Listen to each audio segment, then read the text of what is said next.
Autism నిర్ధారణ అయిన తర్వాత తల్లిదండ్రులు తీసుకోవాల్సిన మొదటి అడుగు ఏంటి?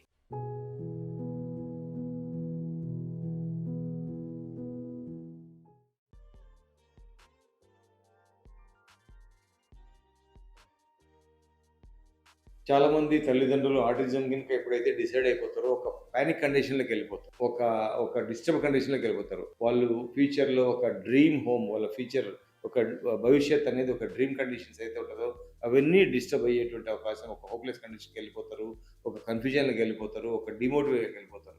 సో, చాలామంది తల్లిదండ్రులకు నేను ఇచ్చేటువంటి సలహా ఏంటంటే ఆటిజం గానివ్వండి, ఏడీహెచ్‌డీ గానివ్వండి, హైపర్ గానివ్వండి ఉందనుకోండి ఒక ఛాలెంజింగ్‌గా తీసుకోవాలి.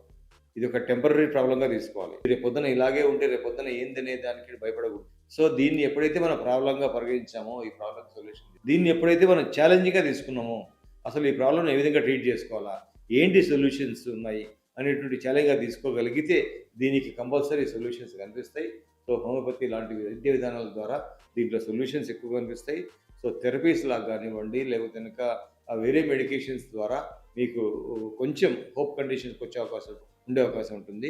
దీని ముందు మీరు టెంపరరీగా మీరు మైండ్ అనేది చాలా ఎందుకంటే పిల్లలకి ఏం తెలీదు. మీరే రెస్పాన్సిబుల్. తల్లి యొక్క కంపల్సరీ సపోర్ట్ అనేది అవసరము.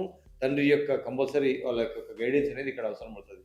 వీళ్ళిద్దరే డీమోటివేట్ అయ్యారనుకోండి, పిల్లల్ని హెల్ప్ చేసేవాళ్ళు ఉండరు కాబట్టి, సో తల్లిదండ్రుల యొక్క ఛాలెంజింగ్ సిస్టమ్‌గా దీన్ని గనుక పరిగణించగలిగితే, దీన్ని ఈజీగా మీకే దారి కనిపిస్తుంది. మీకే సొల్యూషన్ కనిపిస్తుంది. మీరు భయపడకూడదు. కాన్ఫిడెన్స్ పోకూడదు. సొసైటీ గురించి ఆలోచించకూడదు. మీ పిల్లవాడు, మీ భవిష్యత్తు ఇంపార్టెంట్.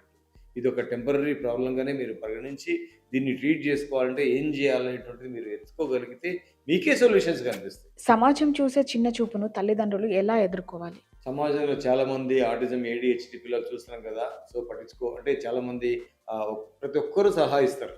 ఆటిజం పిల్లలు, ఏడీహెచ్‌డీ పిల్లలు ఉన్నారనుకోండి, మీ పిల్లవానికి ఇది ఉంది, మీ పిల్లవానికి ఇది ఉంది. వాళ్ళ పిల్లవాని ప్రాబ్లమ్ కంటే కూడా సోషల్ స్టిమ్యులేషన్స్ ఎక్కువగా డేంజర్ ఇక్కడ. సో, ఇటువంటి పేరెంట్స్ ఎవరైతే ఉంటారో వీళ్ళు అవన్నీ కూడా పక్కన పెట్టాలా. ఎవరి గురించి కూడా పట్టించుకోకూడదు. మీ యొక్క ధైర్యమే ఇంపార్టెంటు. మీ పిల్లవాని భవిష్యత్తు ఇంపార్టెంటు. మీ పిల్లవానికి ఒక కరెక్ట్ చికిత్స ఇంపార్టెంట్ అవుతుంది. సొసైటీలో చాలామంది వాళ్ళన్నారు, వీళ్ళన్నారని అనేవాళ్ళు అంటారు.